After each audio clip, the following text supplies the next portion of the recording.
मी रुपाली, माझ्या यूट्यूब चॅनलमध्ये तुम्हा सर्वांचं मनापासून स्वागत आहे। तर मी आज तुम्हाला कारल्याची भाजीची रेसिपी दाखवणार आहे।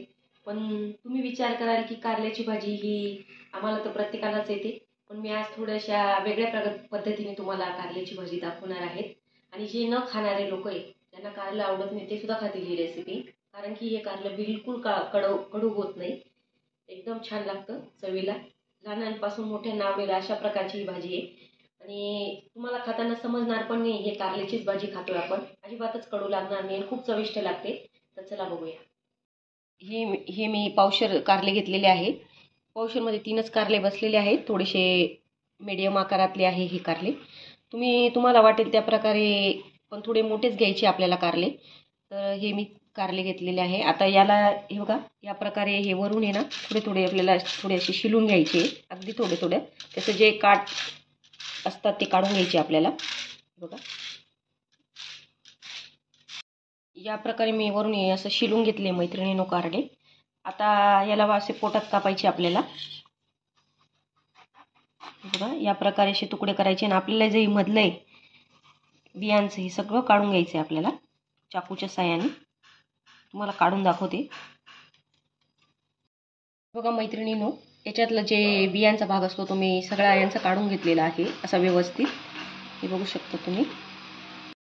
हे जे आपण यांच्यामधलं काढून घेतलेलं आहे याचा पण आपण वापर करणार आहे। यातल्या फक्त बिया आपल्याला बाजूला करून घ्यायच्या आहे, पण आपण याचा पण वापर करणार आहे। आता आपले हे जे कारले त्याला आपण थोडंसं वरच्यावर मीठ लावून घेणार आहोत, कारण आपल्याला याला स्टीम करून घ्यायची आहे, म्हणजे त्यांना खारापणा थोडासा राहील। स्टीम करताना पण एकदम आलणे वगैरे लागणार नाही। आता आपण याला स्टीम करून घेऊया। कढाई ठेवली मी, त्यात 1 ग्लास पाणी ठेवून घेतलेलं आहे आणि चाळणी ठेवत आहे। आणि हे मी सगळं स्टीम करण्यासाठी 15 मिनिटं ठेवून देणार आहे। आपल्याला खूप जास्त असे स्टीम नाही करून घ्यायचे, थोडेसे कच्चेच ठेवायचे,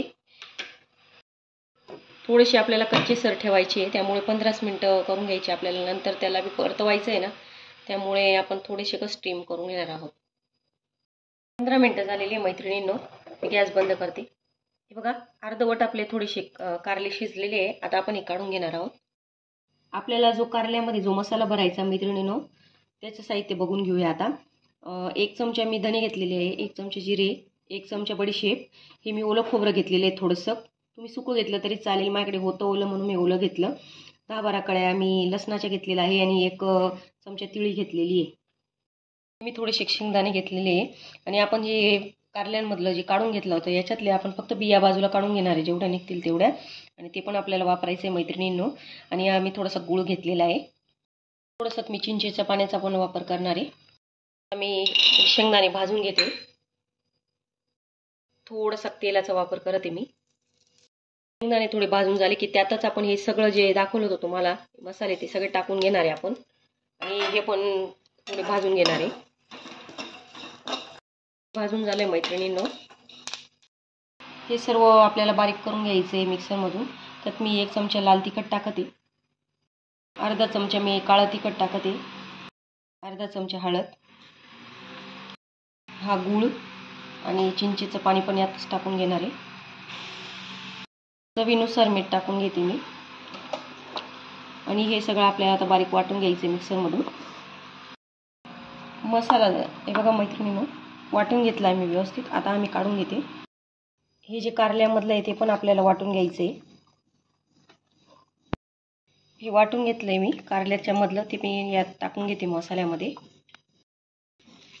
व्यवस्थित मिक्स करून घेते मी। आता कारल्यामध्ये सगळं मिश्रण आपल्याला एकदम व्यवस्थित भरायचं आहे, खालीपर्यंत दाबून। हे बघा, या प्रकारे मी मसाला भरून घेतला आहे मैत्रिणींनो, व्यवस्थित एकदम दाबून कारल्यांमध्ये।